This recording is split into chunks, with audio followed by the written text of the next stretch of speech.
Assalamualaikum warahmatullahi wabarakatuh. Alhamdulillahilladzi khalaqal mauta wal hayata liyabluwakum ayyukum ahsanu amala. Bismillahirrahmanirrahim. Faminhum man qadha nahbahu wa minhum may yantazir. Shadaqallahul azim. Bapak Ibu, sahabat dan saudaraku yang dimuliakan Allah Subhanahu wa taala. Betapa absolutnya kematian itu. Bisa datang kapan saja, di mana saja, dan kepada siapa saja. Kita sadari ataupun tidak, sesungguhnya tidak ada yang paling dekat dengan kita kecuali kematian itu sendiri. Dan sesungguhnya kita yang masih hidup ini sebenarnya sedang berbaris panjang menuju sebuah pintu gerbang yang disebut dengan pintu gerbang kematian. Dan kita tidak pernah tahu apakah kita sudah di depan pintu gerbang itu, ataukah di pertengahannya, atau jauh di belakang sana. Tetapi yang pasti Allah ingatkan itu dalam surah Al-Ahzab ayat 23. Faminhum man qadha nahbahu wa minhum may yantazir. Maka di antara manusia itu ada orang-orang yang mereka sudah memenuhi janji, dia kembali kepada Allah, dia tinggalkan dunia ini. Wa minhum may yantazir. Dan di antara manusia itu adalah mereka yang sedang menunggu.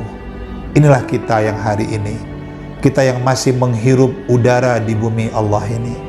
Sesungguhnya kita sedang menunggu untuk menuju pintu-pintu gerbang kematian itu.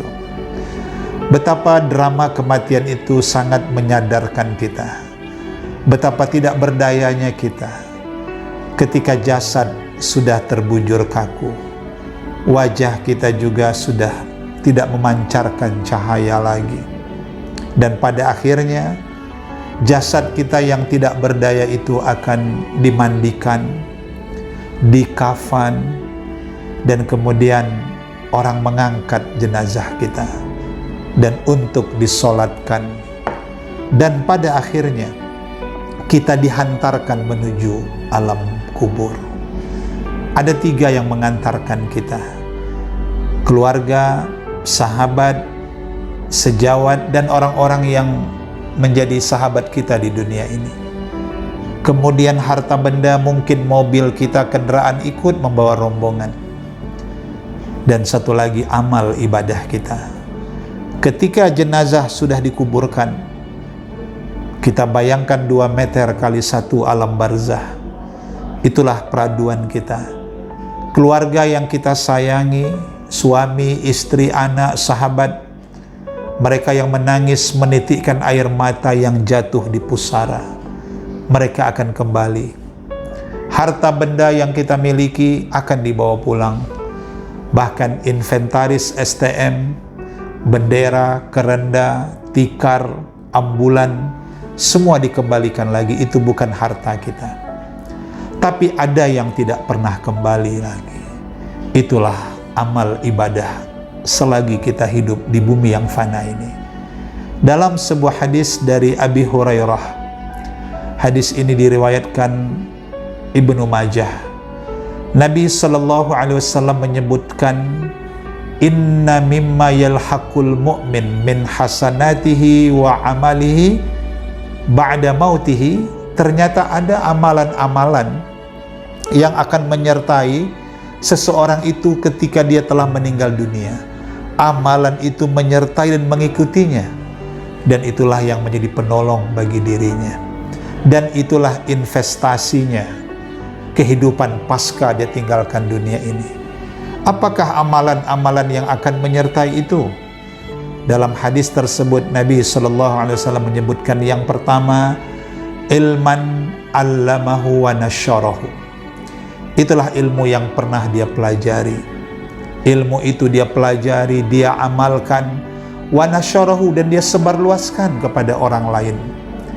Dia selalu menjadi pencerah, memberikan ilmunya, ilmun yuntafa'u bihi, tentunya ilmu-ilmu yang membawa manfaat, ilmu duniawi, ilmu kedokteran, ilmu pertanian, ilmu perikanan, ilmu hukum dan sebagainya.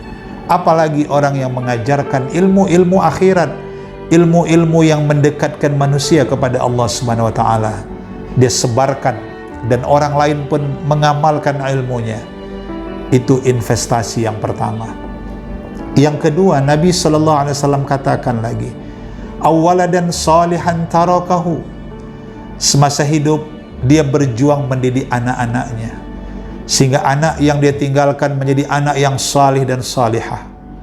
Generasi yang selalu membaca ayat Al-Quran, generasi yang rukuk dan sujud di hadapan Allah, yang berbakti pada kedua orang tuanya, yang menjadi qurrata a'yun, penyejuk hati bagi orang tuanya, yang tak pernah berhenti.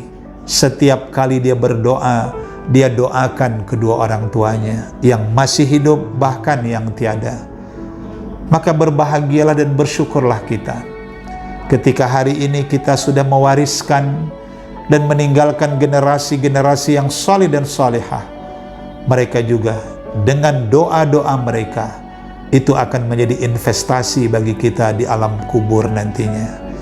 Kemudian yang ketiga, au mushafan warasahu. Dia mewariskan Al-Quran yang dimaknai dengan dia pernah berwakaf, dia berikan Al-Quran kepada orang-orang yang membutuhkan. Mungkin Al-Quran dia beli, kemudian dia wakafkan di masjid, di pesantren, di musola. Dan juga dimaknai khairukum man ta'allama al-Qur'ana wa 'allamahu. Dia semasa hidupnya tidak berhenti belajar Al-Quran, membaca Al-Quran, bahkan mengajarkan Al-Quran kepada orang lain. Ini juga akan menjadi investasi bagi dirinya. Kemudian berikutnya, au masjidan banahu. Semasa hidup Allah titipkan harta kepadanya, dan alhamdulillah harta itu dia wakafkan. Dia wakaf tanah, bangun masjid, atau dia ikut membangun masjid. Membangun masjid secara fisik, bahkan hatinya wa qalbuhu mu'allakum bil masajid, hatinya yang selalu terpaut kepada masjid, karena dia sadar pada akhirnya dia juga akan dibawa ke masjid untuk disolatkan. Kemudian investasi yang berikutnya, au baitan banahu li banis sabil.